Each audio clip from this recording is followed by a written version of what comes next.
Trouver sa place entre doute et inspiration invisible. Il y a des moments dans la vie où tout semble suspendu, une sorte d'arrêt sur image où l'on se demande « Que suis-je censé faire maintenant ?»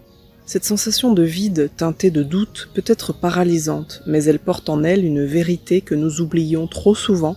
Elle est une invitation à ralentir, à écouter et surtout à se retrouver.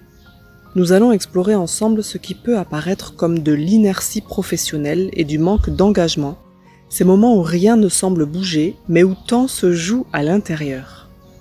L'appel du doute. Le doute a une odeur, je le sais parce que je l'ai ressenti, comme une présence invisible qui s'installe au creux du plexus ou qui chatouille la gorge. Une énergie qui murmure « Es-tu sûr de toi ?» Parfois cette sensation nous pousse à reculer, comme pour éviter l'inconnu. Mais si on prend un instant pour la regarder différemment, elle peut devenir une formidable alliée. Imaginez un pêcheur lançant son filet en mer. Il ne sait pas quel poisson il attrapera, ni s'il en attrapera tout court. Pourtant, il lance, parce qu'il sent que le mouvement est nécessaire. Or nous, face à nos doutes, nous hésitons souvent à attacher une corde à notre filet. La peur de capturer quelque chose d'imprévu, d'imparfait, nous fige. Mais et si cette imperfection était justement le premier signe de la vie qui s'anime ? De l'inertie à l'invitation. Quand on doute trop, on cherche souvent la perfection avant même de commencer. Une perfection qui n'existe que dans nos têtes et qui nous empêche de voir la beauté dans ce qui est. À force de vouloir une toile parfaite d'entrée de jeu, on oublie que toute œuvre d'art commence par des traits maladroits. Pourquoi ne pas commencer, même si l'image reste floue au départ ? Le doute, ce compagnon parfois mal aimé, peut être vu comme une lampe torche. Il illumine des zones d'ombre, des endroits en nous qui demandent à être sentis, touchés, travaillés. Il ne nous dit pas nécessairement que le chemin est mauvais, mais plutôt qu'il y a des choses à apprendre en marchant. C'est là que réside toute sa magie. L'art d'apprendre à se trouver. Lorsqu'on s'implique dans un nouveau projet, un lieu de vie ou une relation, une petite voix en nous souhaite secrètement que tout se passe sans accroc. Mais la vie, avec sa sagesse imparfaite, nous offre toujours une part d'inconnu. C'est cet inconnu qui nous pousse à grandir. Prenons l'idée d'affirmer qui vous êtes dans ce que vous créez.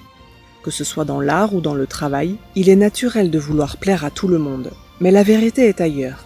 Vous ne pouvez pas séduire tout le monde. Ce que vous pouvez faire en revanche, c'est incarner quelque chose d'unique qui attirera les bonnes personnes. Un peu comme un papillon qui trouve instinctivement la fleur qui lui convient. Soyez clair, votre filet n'a pas besoin de ramener tous les poissons de l'océan. Quelques poissons spécifiques, même rares, suffisent lorsque vous pêchez dans les eaux qui vous ressemblent. Trouvez son espace. Et puis, il y a la question de l'endroit.